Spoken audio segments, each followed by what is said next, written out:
सपना टूटल कितना दर्द हम सब हो। किस्मत रूठल दुनिया लूटल हाले दिल के करा से कब हो।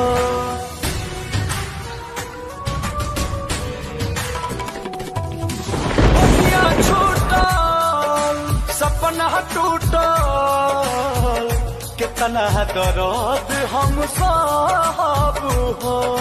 किस्मत रूठल सपना टूटल हाल दिल के करा से पूछब हो।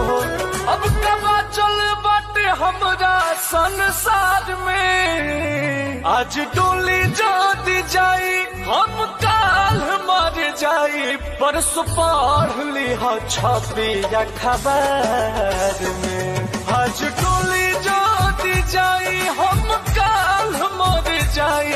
परसों पढ़ लिहा छपी अखबार में।